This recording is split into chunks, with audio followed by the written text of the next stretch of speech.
Okay, so here's a quick video on artwork that I do. I recreate artwork, and I'll show you why I have to recreate it so I can reproduce it.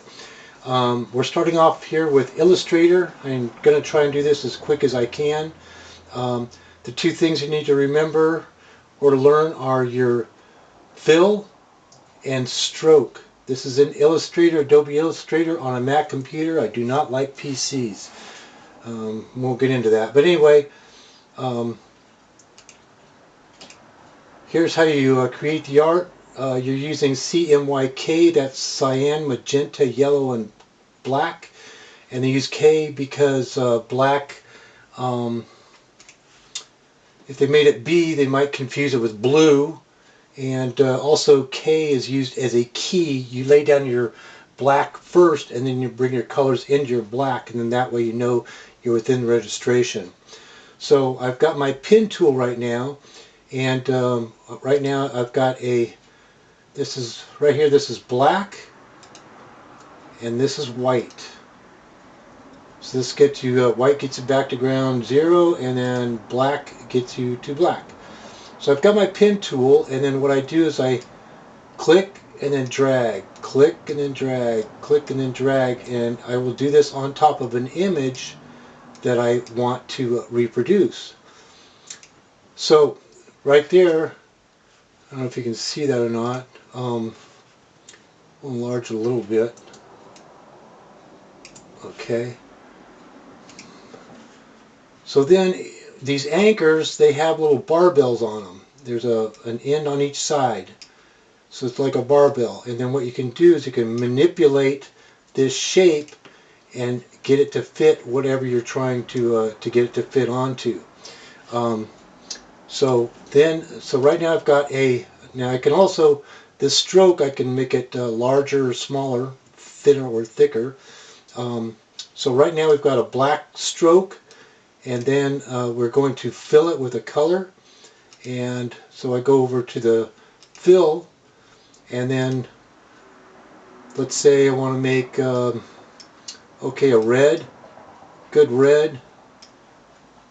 I should have just knocked it down to white. Anyway, that's got a white fill on it right now, and with no colors. So to make a red is 100% magenta, 100%, whoops,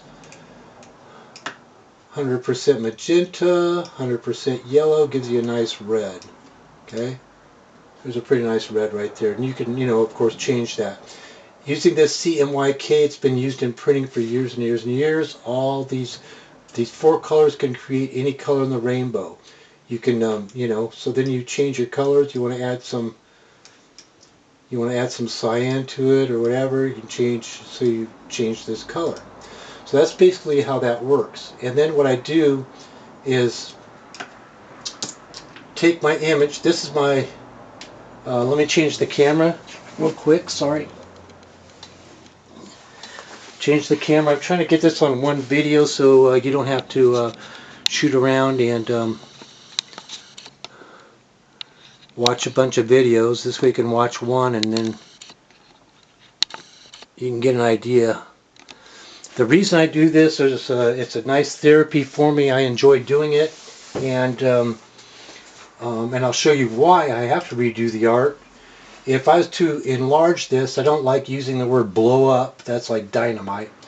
So this is my original right here, and if I enlarge it, you can see these are called pixels, and it's really, really rough.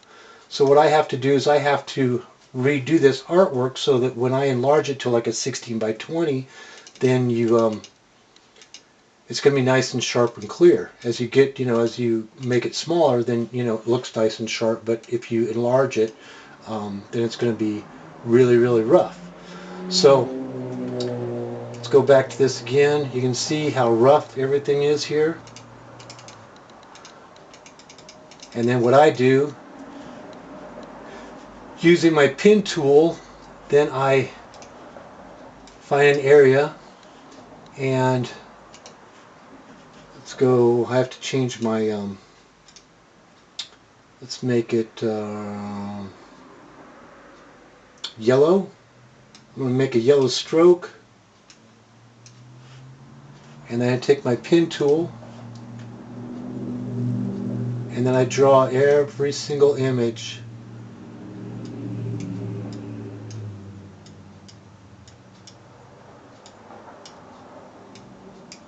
I'm just doing this just real quick so you get an idea. So then I can change it, if I want to say, oh shoot, this is off a little bit, so then I change this, move it, change that shape, and then that's a red. So what we're going to do is see if we can match that red with the fill color. Let's see if we can go a little bit bigger here.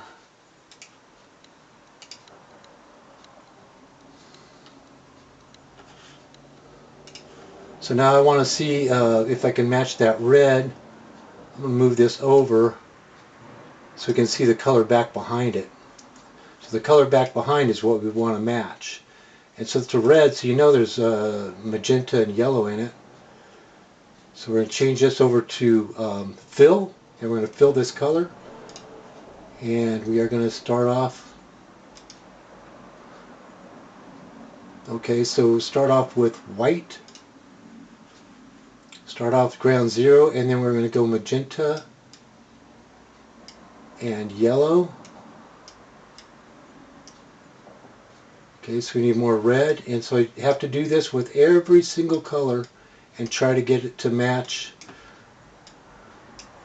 the color that's down below there. So I've got 100% magenta, 100% yellow, and then I'm going to add black to it and see if I can get it to match that color.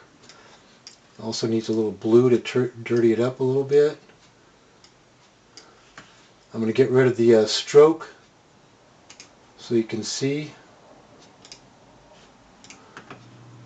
And then what I do is I try to get this color here to match as close as I possibly can in order to reproduce this. So you get some sort of an idea. Then I can take this piece and I put it over right here. Boom. And there's your new color.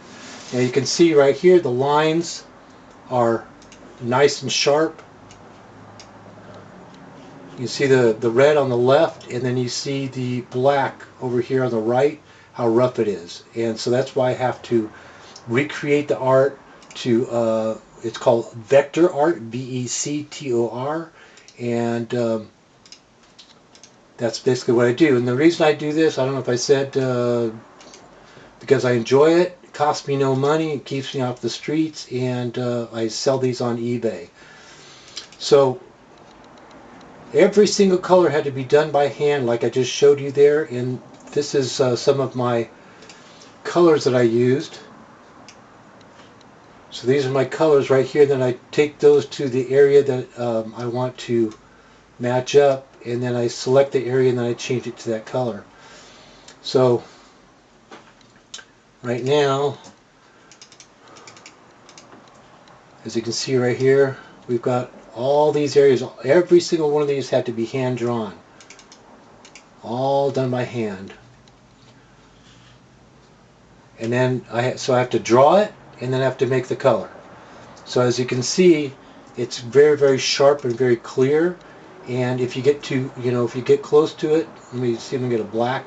See how nice and pretty the black is?